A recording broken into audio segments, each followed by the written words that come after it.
Ladies and gentlemen, how you doing? It's John the Ninja live in the dojo, aka the Dojo, aka the John the Ninja Studios. And you know this, man. You know I get around. You know, you like that transition. I didn't say anything else. So, not like Tupac, I get around travel-wise. Keep your mind straight, people. But, you know, in my travels, I meet a bunch of people. I give out my business cards. And I'm doing all sorts of fun things. And luckily for me, doing a business transaction, not a drug deal like one of the comedians mentioned when I was there, I went into Philadelphia to buy a brand new video game. And when I say brand new, it wasn't brand new. It was a Resident Evil 2 video game, along other rare gems. And it so happened at one of the spots I'm used to going to, it wasn't Helium Comedy Club. Where was it? I'm pretty sure.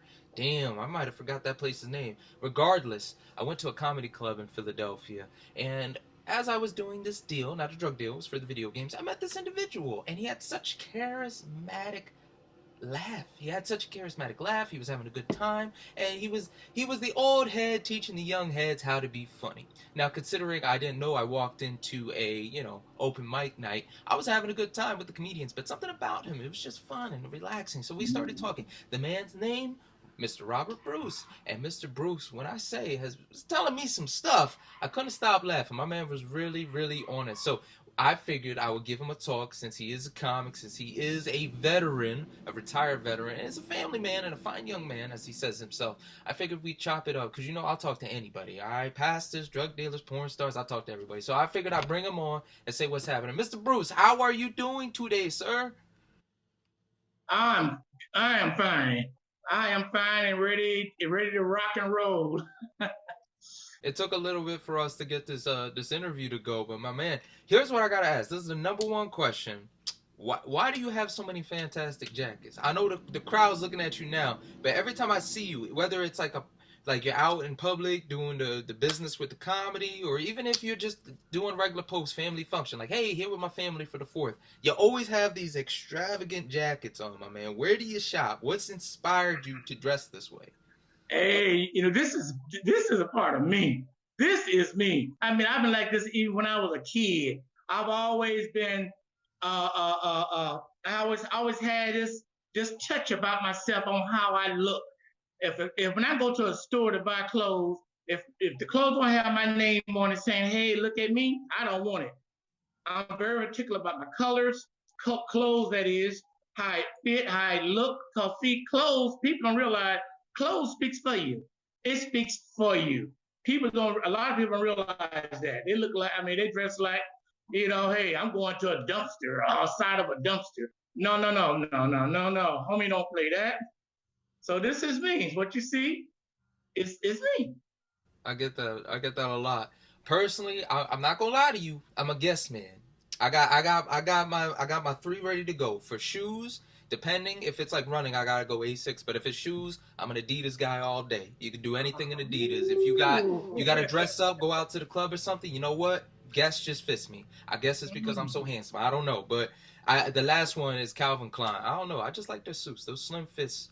It's like a Bond effect. You feel like 007 in them, but I do agree with that. So, Mr. Bruce, I already know a little bit about your story, but run it back for the people watching, where you were born, what it was like growing up, because you were part of a generation that, especially with everything happening in America now, it's like we're reliving the 60s in a sense of rights being challenged, people, minority groups, not just blacks, but everybody saying, hey, there is a problem not just with police abusing the power, but also other people in higher management and etc. looking down on us, not because of our qualifications, but because of our color or because of stigma. So walk us through your upbringing, what you experienced with all that, and even if now, how do you feel it's shaping out to be now? Things are still better, things are worsening again, going back. Walk us through your upbringing. As grown up as a black male, things to me is about basically the same in a sense. Although when I grew up back in the 60s, me and my brother had 7 brothers and 3 sisters. And we all grew up, we were close together, and we all we was close together, and we worked and everything, went to school together and all this. As a black person, it always been a challenge, really. always been a challenge. People to look at you, at us, look at you, and you have to prove to them, not them prove to you, because you already know where they're coming from. So you have to prove to them that you can stand your own. So it's one of them things that life been a challenge for us as a black, as people of colors. Life is a challenge, and you have to just put your best foot out, and don't let nothing get in your way. Nothing, man. I mean, life, man. I'm telling you, it could be what you make it. Life is what we makes it. You can, like I say, like the way I dress. This is me. I want life to look at me as, hey, he's okay. He's okay. A lot of people's like this, but hey, I have a lot of love in my heart, and I know, like, of course, being a comedian, I've been doing this. I've been joking all of my life, basically.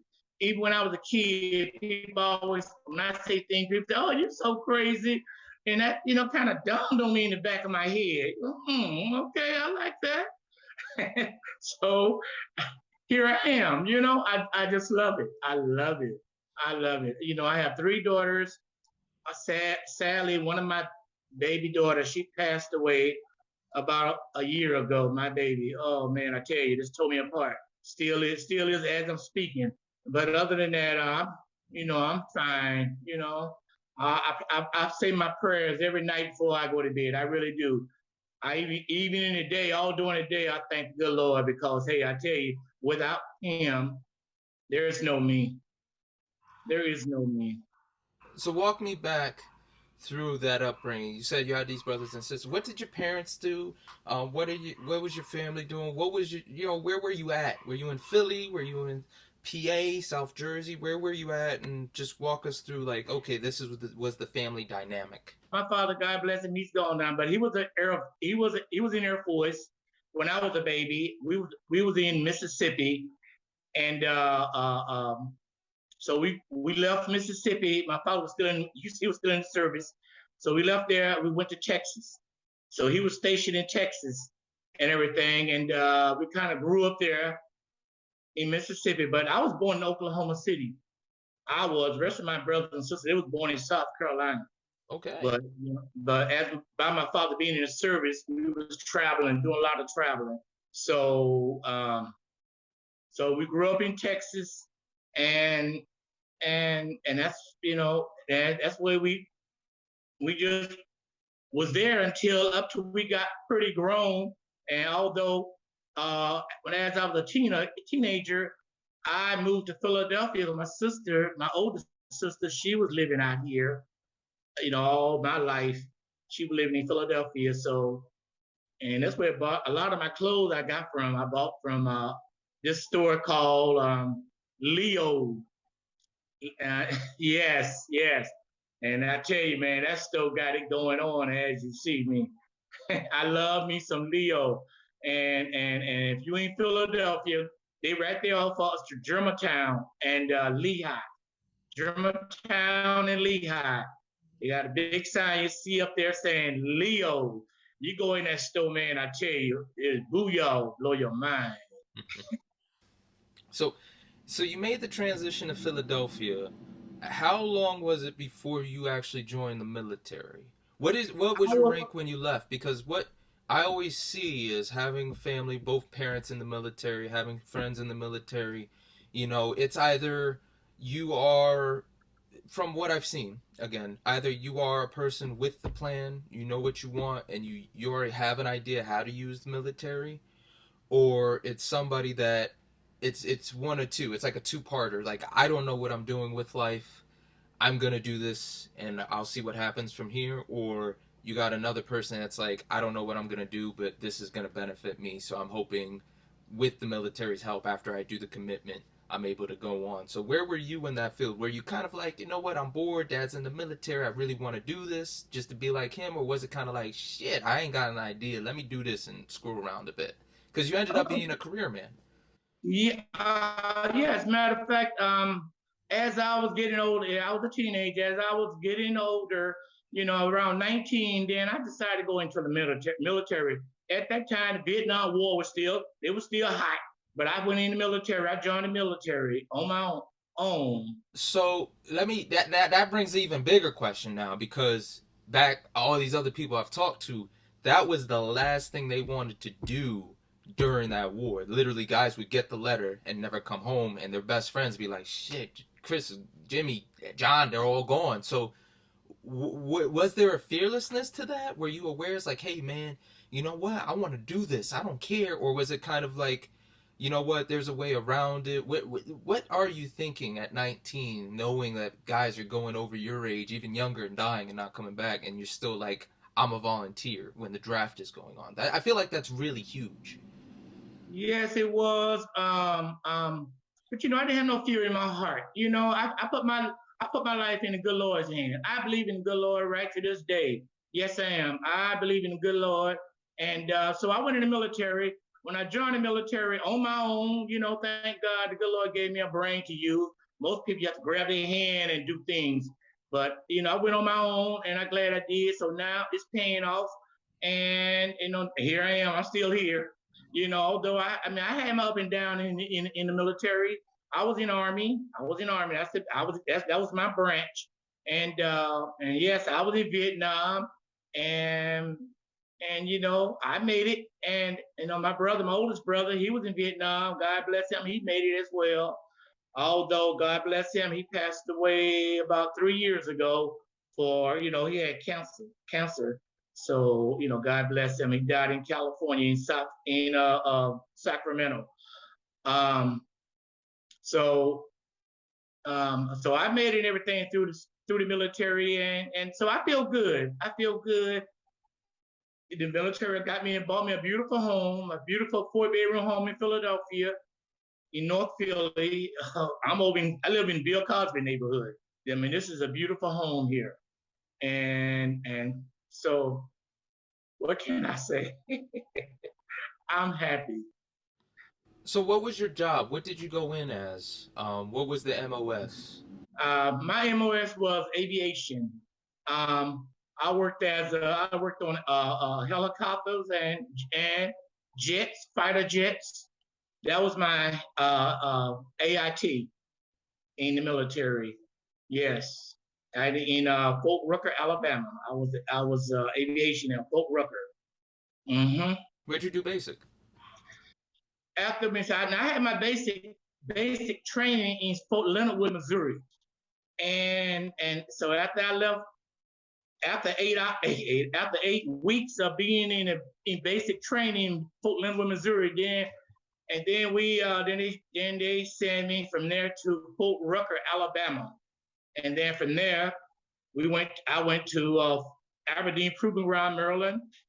I stayed there for about 6 months. Then from there, they sent me to Fort Lewis, Washington, as in Washington, in Seattle, right outside of Seattle, Washington. And then from there, I was in Fort Carson, Colorado. And from there, I went to Germany. I was in Wiesbaden, Germany.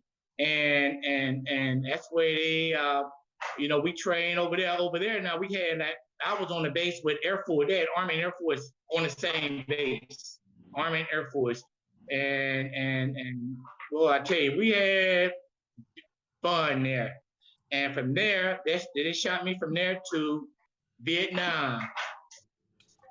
Was all that moving around part of the training, or was most of Yeah, that kind of just the orders that come along? well, it was the order that come along about part of being in the military. You travels. When you're in the military. You never hardly at one place long. You every time you turn around, you looking down out the airplane window, flying from one place to another. Yes. So, walk me through that experience, the having fun and etc. Was there any moments that you remember from either basic or just being at those forts before you got to Nam? Because, like, again, all the people I know, there's always a story. There's always this guy did something stupid and fucked us all, and we had to do like a crazy workout. We had to do PT because they were stupid. Or I remember one time a flashbang went off at my leg and blinded me, and then there was a big like, what the hell is going on? And I'm like, sir, I can't see. And they're like, shut up, I'm talking. And then, sir, I still can't see. You know, like those fun stories that might have been BS in the moment, but it was kind of like, it's funny to laugh at now. Do you have anything before you actually got to Nam like that you can share with us? Well, yes. When I was in Fort Rucker, Alabama,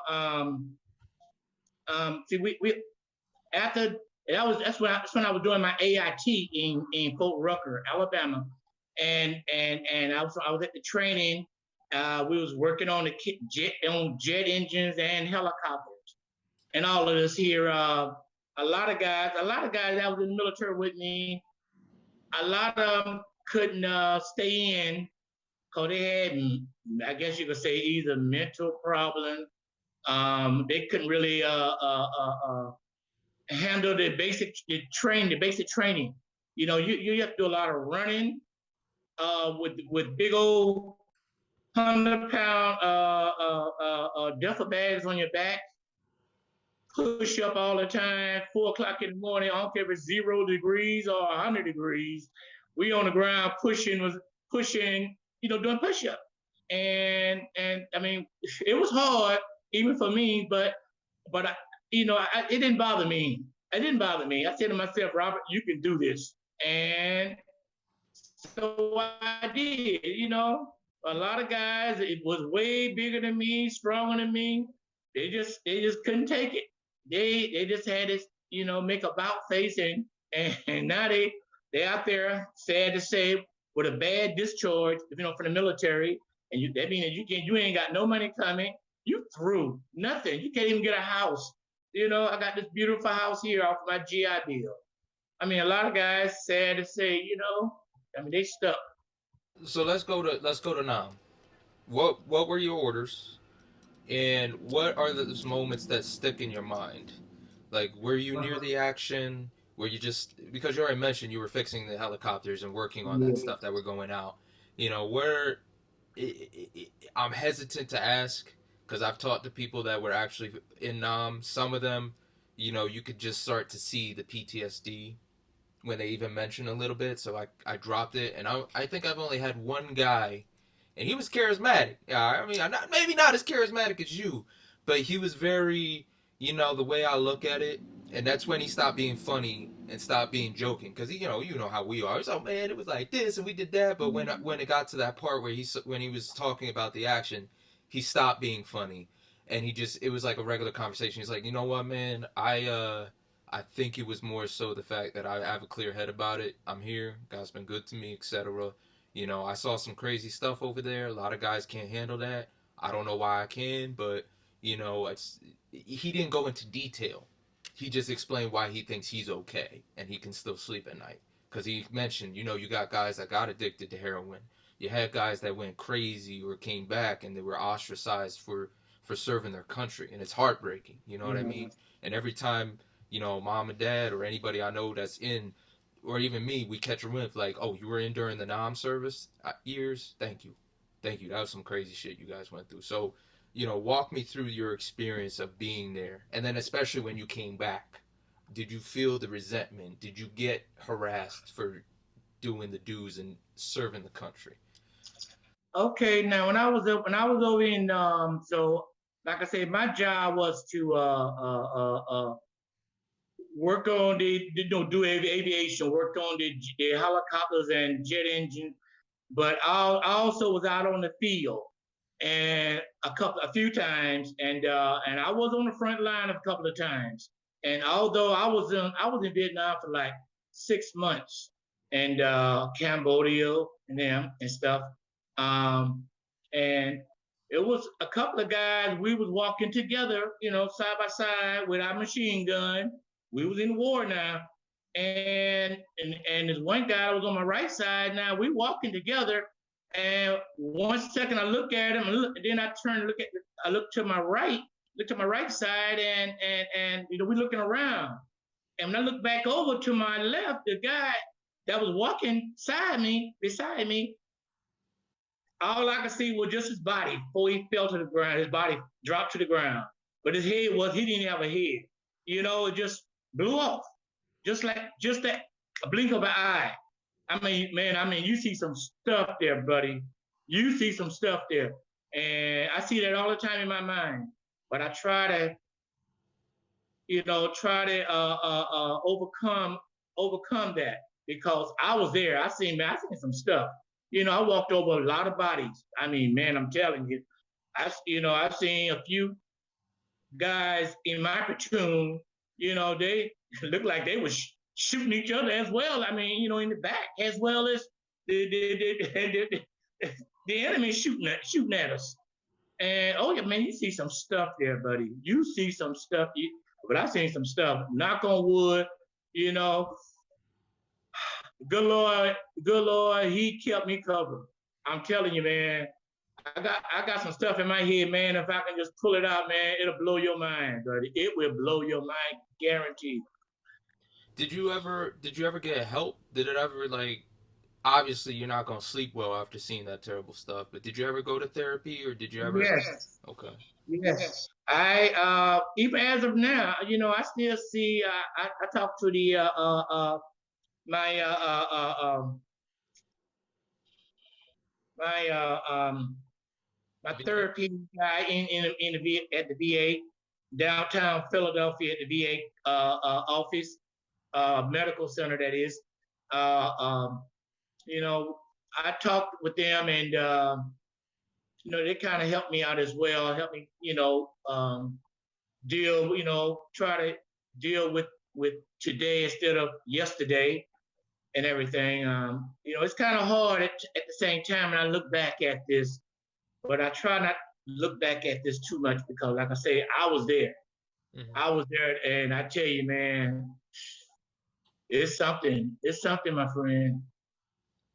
So, what happened when you got back?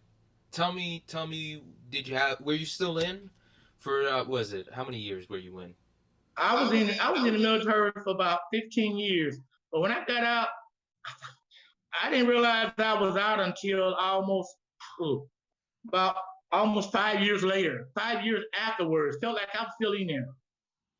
But So yes. that lifestyle is hard to get acclimated to because I've seen it, especially when my mom came back from overseas. It takes some time to get used to living, as they would say, as you guys say, as a civilian. You Uh-huh. know, coming back to work, living that particular lifestyle because the military is so it's so sporadic. That's probably the best word. It's all over the place, like you said, with the Yeah. traveling and the orders and the stuff you have to do. It's crazy to think how much regiment there is. Like there's a lot of set schedule you have to follow, but then it's also all over the place. Yet you still have Yeah. to keep that schedule, and it's kind of daunting when you come back to a civilian life and it's like, oh, it's a mundane. Not saying living like us is bad, Yeah. but it's Yeah. very straightforward. No extra calmer. It's a little daunting. So you got out. When did you get out? What made you get out? And when did you finally say, okay, let me actually start pursuing comedy as a career? Where did you go? What were you doing? Okay. Now, I got out of the military in 1985. Um, and then, like I said, it took me about 5 years to clear my mind to tell myself I'm out of the military because each day felt like I was still there. I never forget my drill sergeant. His name was Drill Sergeant Demon. He said, my name is Drill Sergeant Demon. I'm as a devil. You know, I'm a devil as I'm your mom, I'm your daddy, I'm your brother, sister, auntie. I'm your daddy, everybody.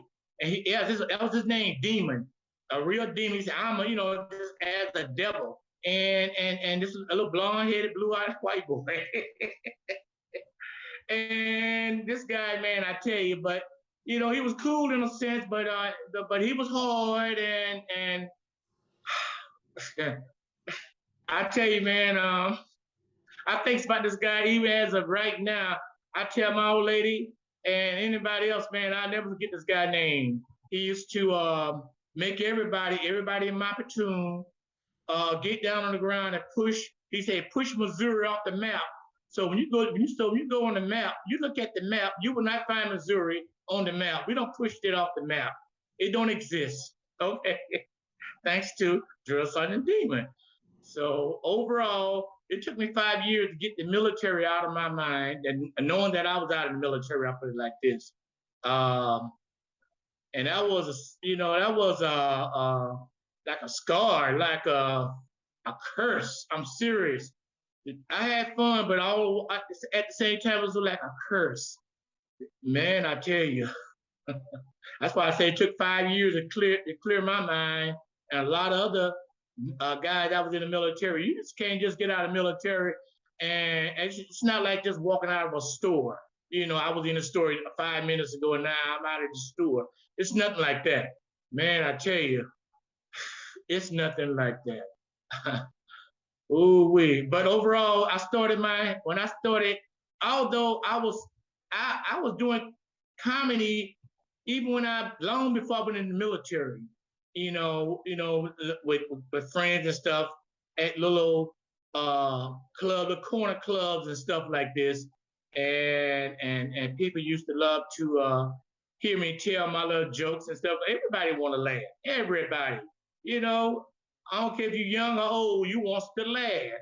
Anybody want to get that, want to clear their mind, so they want to listen to what you got to say so they can laugh, to clear their mind.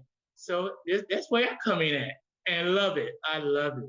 So I just started being me, come natural. It's just natural. It's just me. It's just me. And I don't care where I go or what I say, people say, "Oh, you crazy. Oh man, you so crazy." Even my lady, "Oh, you so not crazy, but so crazy." My brother-in-law, God bless him, he's gone now. My sister, she was my baby sister. She was married to this guy named Lamont Cole in Texas, and he never could say 12. He said quail. He said him and my sister be fussing like going back and forth at each other. And he'll say, he'll tell her, "I gave you $112." I mean, it's so all that goes in my mind. Quail, and not 12, quail. Stuff like that. So yes. So tell me, you were doing comedy. You've been doing this so many years. What was your Yes. job when you got out? Like, what were you doing? Did you ever have that one stable job that was like, oh, I've done this for 40 years, this for all these years? Because all we ever talked about when we were at Philly was the actual comedy, what you were doing. So what jobs did you do? Considering your qualifications, what you did in the military, I would assume you would have went into like working on helicopters or airplanes for the Philadelphia airport. That was hard to say. So, what were you doing? Especially, when did you meet your missus? Because I saw her trying to help us get the Zoom going because we couldn't figure it out. So when did you meet her? We was together for about almost 35 years now. Me and my baby was together for almost 35 years, and she really been in my corner, and I tell you, she's sweet as cotton candy. How'd you guys meet? A fish restaurant. I love me some fish. They got a fish place, a fish restaurant. They fry fish. It was named, the place it's closed now, with Dixon Fish restaurant. And I tell you, man, they fix some of the best tasting, mouth-watering tasting fish in the world. Fish just melt on your throat. So I met her there at this restaurant. She's a twin. God bless her. A twin is gone now. But I met her and a twin. They came into the restaurant. I was sitting there eating, and they walked into the restaurant, and so that's where I met my baby. Okay, now I was already there at the table eating, and when her and a twin walked into the door, when they walked in the restaurant, my plate, I had a big old plate of fish. I love me some perch, catfish, fried. So I was eating. So what I did, I offered both of them. You have some? You want some? I'm like that. So that's how I got their attention, by me offering them my fish. So, but they went in the restaurant to order for their own self, but that was my way of getting their attention, right? So it worked. So right, for 35 years later, there she is behind me in the living room.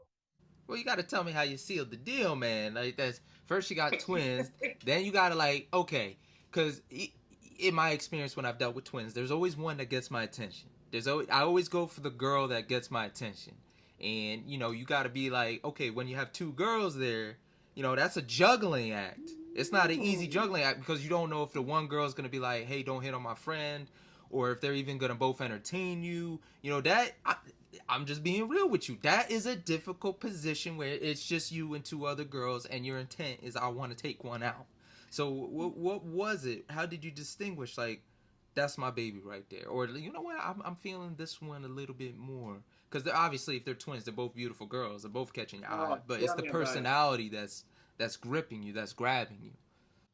Now, although they was twin, one was two shades lighter than the other one, but they was twin, and they both beautiful. Don't get me wrong. And they both got my attention. You know, I was ready to push that fish aside.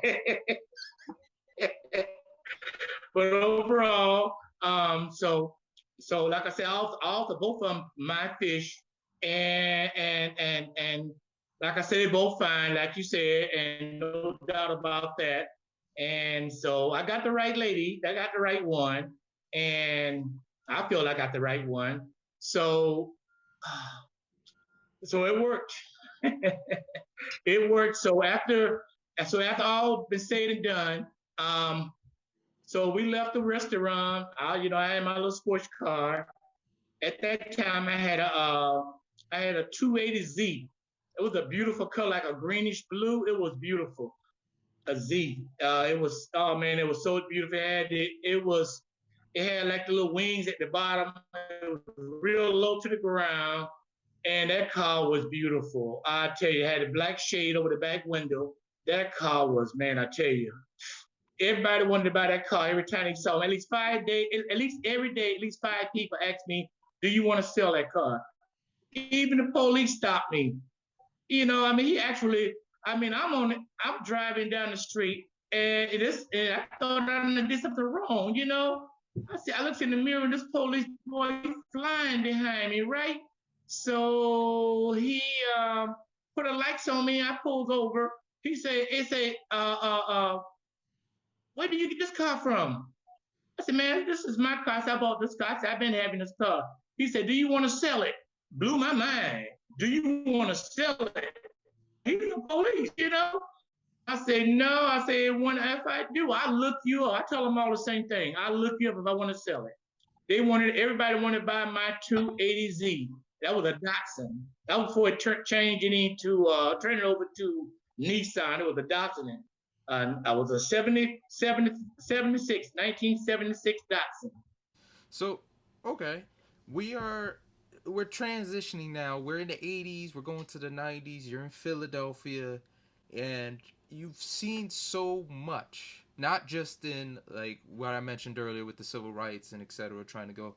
Walk me through some of the significant changes you saw in our beloved city, considering that Philadelphia is the pretty much the first it was the first capital of the United States. And that is a city that still holds ground of like if it happens here, it's gonna affect the rest of the United States. What are some of those things you've seen that you really appreciate or that come to mind? It's like, you know what, this is why the city's so great.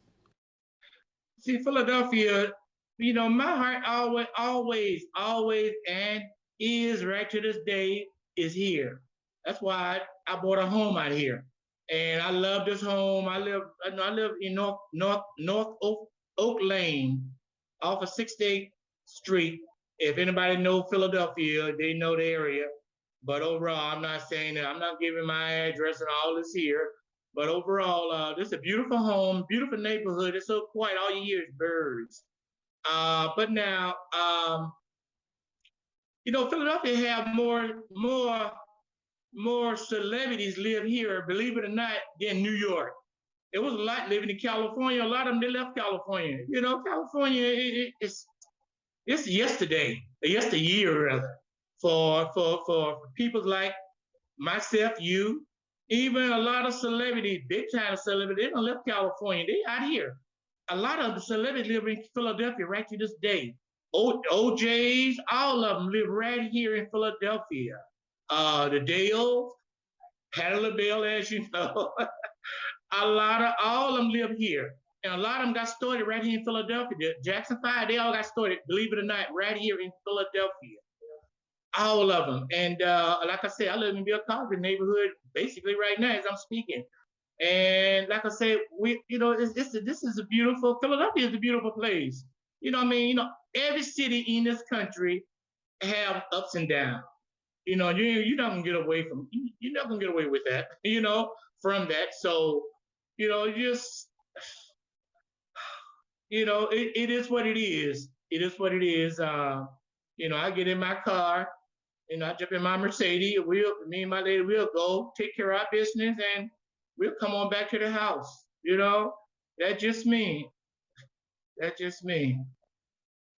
But I love it though. Philadelphia, no, I never, me personally, for otherwise, I never had any problems here. Never, never been stopped by the police. Knock on wood. A lot of people can't say that. I never had no major problem, no problem, no kind of problem.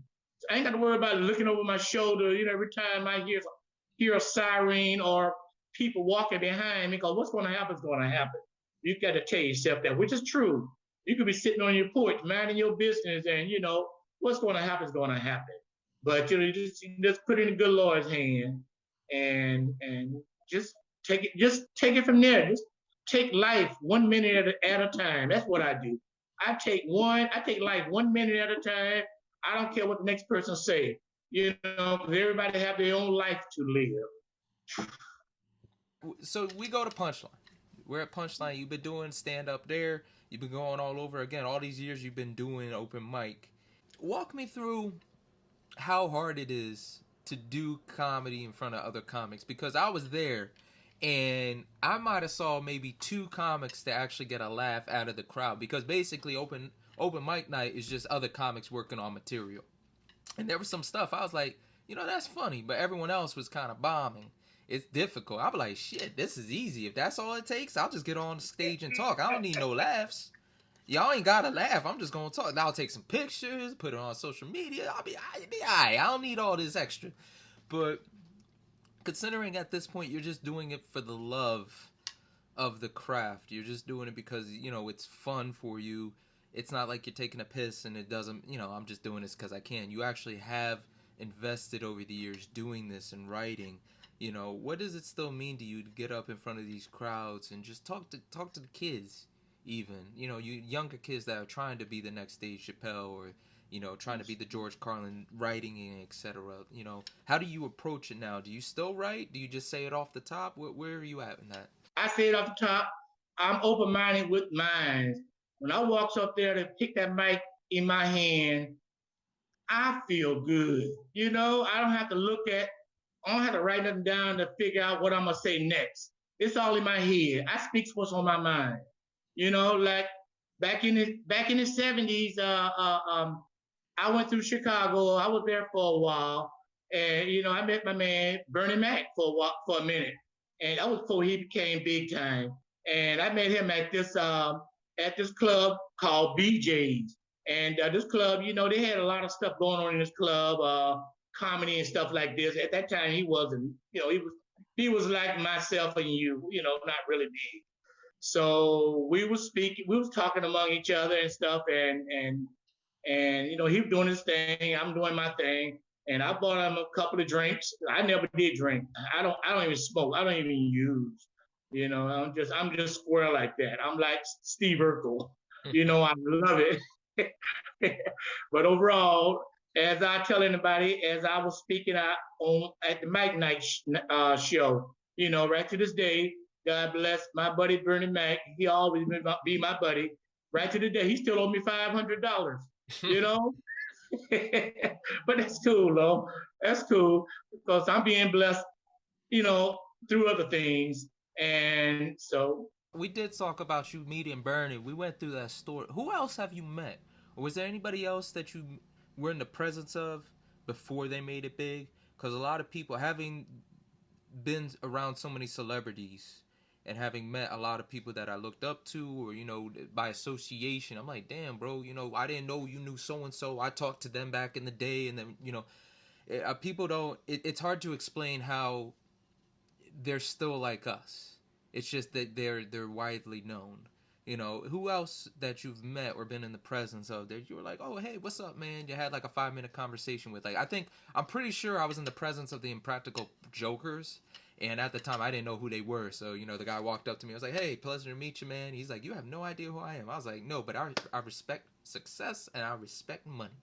More so success, because money's great, but success is more. And we had a good laugh about that. You know, Back in the 90s, I think it was around 97, 98, 1998, I believe. 90, it was 96, 1996. The Jackson 5, they flew through Oakland, California. And me and my girlfriend at the time, we went to the Oakland airport and to meet them. And they was and but they got out off the plane out on the field. They didn't go to the airport. They had a limousine out there waiting. And so what me and my girlfriend did, we got in the car and we followed their limousine to the Hyatt Hotel. And we followed them. They driving fast. I'm right on their tail, knowing that the Jackson 5 was in that car. So we followed that car all the way to the hotel, and they all gets out with big afros at that time. I had a big afro too now, hey. And one thing about me, even when I was in high school, my afro was so big, it used to be like a peacock. It was really beautiful to me. And it's right to this day. I mean, the yearbook, Fremont High School yearbook in Oakland, California, 1973. Got a big old peacock afro in that book, right to this day.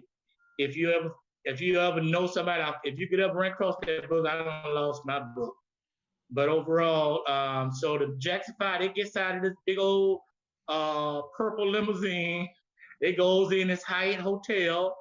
And at that time, I'm saying to myself, I wonder if I go in there, the security guard will stop me. So they didn't, because my afro was big, just like theirs. So they thought I was a part of the family. So I goes inside, and then didn't nobody say nothing.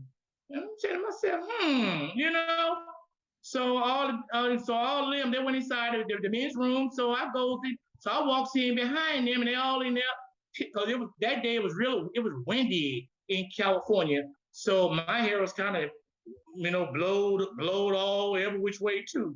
So I goes in there, and Michael Jackson, he had his picking his hair out. So and he had a beautiful gold necklace on, and he even let me touch his necklace. I say, this is real, huh? This is just a start a conversation. I say, this is real, huh? He say, yes. I say, yeah. I say, okay. I'm looking at you. I'm admiring all of them. They all, cool, 2 thumbs up and everything. And we kind of like had a conversation for like 2 minutes. Then nobody say nothing. Not even the daddy say, hey, don't touch him. Nothing. I mean, I kind of blew my mind, And I talked to him until I was ready to stop talking. And okay, let me go back to the car. My girlfriend wonder what's going on. This is going in my mind. So I leave. I say, okay, God bless, take care. So I leaves out. And when I walks out of the restroom, everybody looking at me like, what are you doing in here? you know? So so I walks out and go and gets in my car, and I told my lady what was going on, my girlfriend, and we just put off and left. Man, you know what? I don't even have a story that close. Well, technically I didn't sneak in, but I was backstage at a wrestling. I'm a big wrestling fan, and Philly's huge in wrestling. And I was backstage, and I was like all these wrestling legends and people that are there, and I got to chop it up with some people that really meant a lot. I can't disclose names nor the story yet, but I like something like that. You literally were in the presence of the greatest, I would say, recording artist and performer of all time. We got it doesn't matter what genre. I love rock, I love rap, but everybody hails Michael Jackson, even the Jackson 5, as the greatest performer, the greatest record seller, and this is at a time before everything was so easy to get. This is like, yo, if you're going to hear somebody, it's word of mouth, and you better hope it's at the record store. If not, you got to borrow it or something. So, just the fact that you were able to do that, it's mind-boggling, because there's people, I always keep that in mind. Even if I met somebody or talked to somebody that necessarily at first glance I was like, oh, whatever, I don't need to talk to him, I always know there's somebody else that's like, I would kill to meet them, just to have a handshake, to clap their hands, something. I always hold whoever I meet, very like, I have to respect this moment. You don't know who really wants to meet them or would relish that opportunity. So the fact that you got to meet Mike, you didn't mention that. You said Bernie. You didn't say Mike. So Okay, I know I did now. And right to the day, it still shocks me. It still blows my mind because, like I said, didn't nobody stop me when I went in there in the restroom, but didn't nobody stop me. And luckily, I wasn't no maniac, because I could went in and kill up all of them.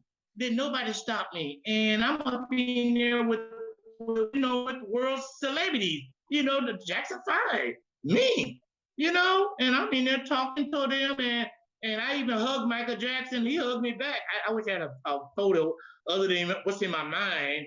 But I tell you, it really blew my mind. And he was talking back to me as if we was buddies. He was talking to me, and didn't nobody say, "Hey, don't say nothing to him," nothing like that. They didn't say nothing. And, Michael Jackson was talking to me like I was one of his brothers, which I am. I'm just a brother from. what else sticks out in your mind that either A, that's like one of the biggest things other than you and your old lady, being together, or like meeting these celebrities or surviving Nam? What is something that it always comes to the back of your mind? It's like, you know what? That's a part of my story I use often to tell this younger generation, keep going, or just keep in mind this is a warning. What is a story that either A, was really positive or really negative for you that you always bring back because it had such impact on your life? I've seen some things, good things, bad things as well. But I done been through some good things, and tell you, man, I just feel blessed.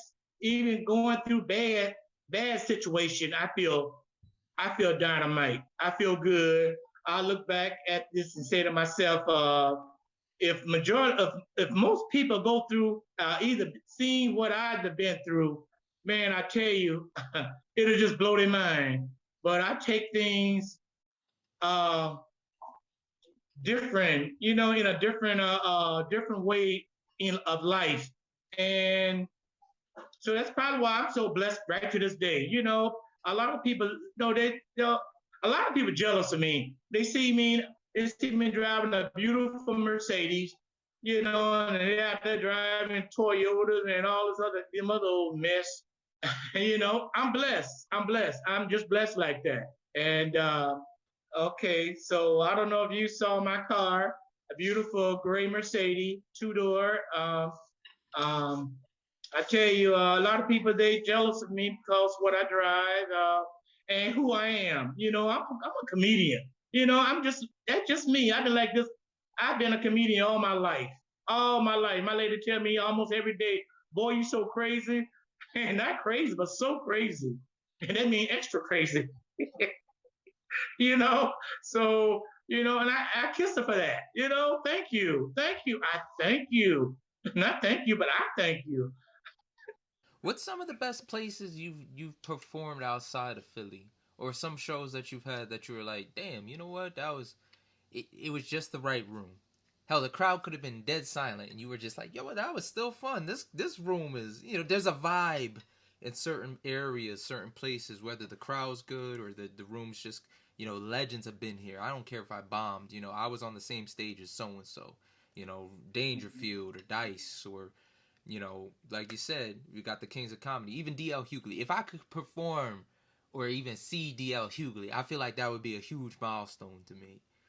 I tell you now, I performed one time at this hotel in Oakland, California. the name of it was Washington Hotel. That was downtown off of Broadway Street in Oakland. I performed there one time at this hotel, and I had like it was like 50 people in their room at the time, and I was up on the stage. There was two people up there, me and another guy, and so I performed for like 30 minutes up there, sitting down, talking to the people and everything. They were just sitting there drinking and eating up, what I'm talking about. Cause I guess just to clear their mind after a whole day's work. So, we were just out there just enjoying each other. I enjoyed myself. It was really nice. It's a nice little old place to perform right at Washington Hotel in off of Broadway Street in Oakland, California. And so it was two. Another place I also performed one time was at this. It was right next door to the Paramount in Oakland. They have a club there also, mostly for stand-up comedians. So I was there. I performed there twice. The name of that place was the Jefferson, right, baby? Yeah, the Jefferson and Jefferson Club, that is nightclub. So we was there. I was there. We was there, and it was really nice. It was really nice right there in Oakland, California. And other than that, I went to Texas one time to perform this place in You ever heard of I know you heard of San Angelo. Yeah. So they got a place there called Tawny. It's a little nightclub out there, and I performed there one time in San Angelo, Texas. Before I come out here, start performing in Philadelphia. Yes. It's fun. It's fun just to go around too and just. I love it. Meet different people. I love it. That's just me. When I get up on stage, I don't even sweat. Most people break out in sweat, knowing people looking at them. Me, I could care less. Looking at people gives me the greatest challenge in the world.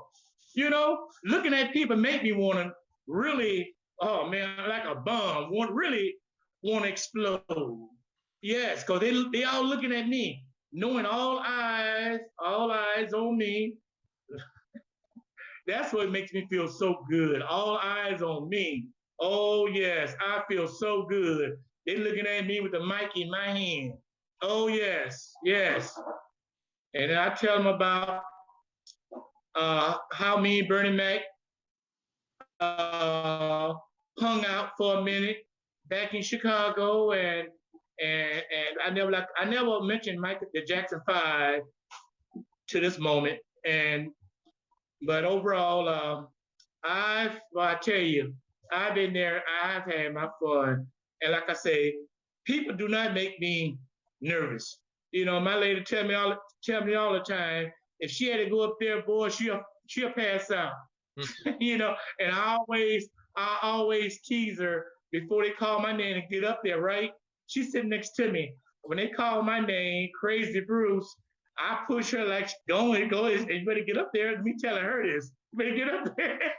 Boy, I tell you, she cracks me up. Yeah. Krayz Bruce, man, I tell you, that boy's crazy. So I always end these interviews with, what's the best piece of advice you've ever received? It's something that you didn't make up, but somebody told it to you. Could have been a child, could have been older, and it always stuck with you. It could have been serious, like, hey man, just remember to live. This life's too short. Or it could have been something stupid, like, hey man, just remember when you're eating bubble gum, don't swallow it. But it was something it was said to you, it stuck with you, and for some reason, that is a guiding light in your life, or it's something you always go back to that you tell other people, or etc.